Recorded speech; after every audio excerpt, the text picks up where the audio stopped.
नमस्कार, Spain 9 news आप देख रहे हैं। मैं हूं आपके साथ नाज़मीन खान। आखिरकार 3 साल बाद जाकर लोक जनशक्ति पार्टी रामविलास अध्यक्ष चिराग पासवान को अपनी पार्टी के लिए कार्यालय मिल गया। वो कार्यालय जिस पर उनके पिता के दौरान कई मीटिंगें, कई बैठकें उस कार्यालय में हुआ करती थी।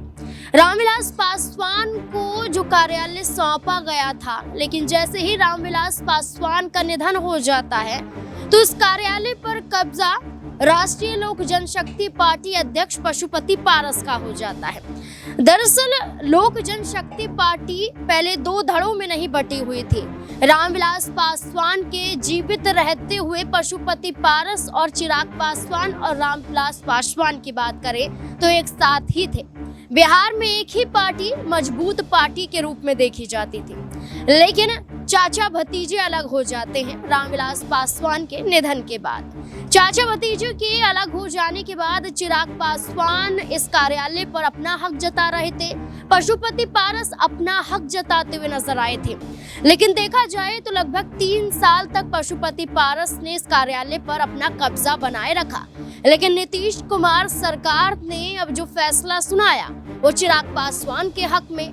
लगातार जो भी फैसले अब एनडीए में रहते हुए सहयोगी दलों को लेकर सुनाए जा रहे हैं, उसमें राष्ट्रीय लोक जनशक्ति पार्टी के समर्थन में ना तो भारतीय जनता पार्टी और ना ही नीतीश कुमार देखे गए हैं। इसका उदाहरण कई मायनों में निकलकर सामने आ जाता है।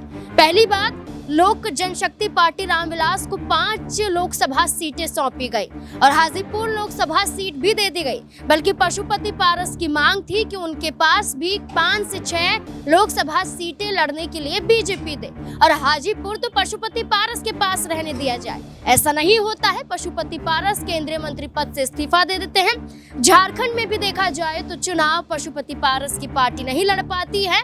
एनडीए गठबंधन में रहते हुए पशुपति पारस नीतीश कुमार पर हमलावर साबित रहते हैं, लेकिन चिराग पासवान की नजदीकियां नीतीश कुमार के साथ देखी जाती है। कई उदाहरण देखे गए, इसमें पशुपति पारस की नाराजगी साफ तौर पर देखी गई और पशुपति पारस के समर्थन में ना एनडीए ना ही नीतीश कुमार नजर आए। अब चिराग पासवान को वो कार्यालय मिल जाता है जो 1 व्हीलर रोड पटना में स्थित है। पटना में जो 1 व्हीलर रोड पर जो कार्यालय स्थित है, 3 साल बाद जाकर चिराग पासवान को मिल जाता है और चिराग पासवान इशारों में पशुपति पारस को घेरते हुए नजर आते हैं। वो कहते हैं कि लंबा इंतजार था, लेकिन लंबे इंतजार के बाद आखिरकार जो हक था वो हक हमें मिल जाता है। इस कार्यालय से मेरे पिता की यादें जुड़ी हुई हैं।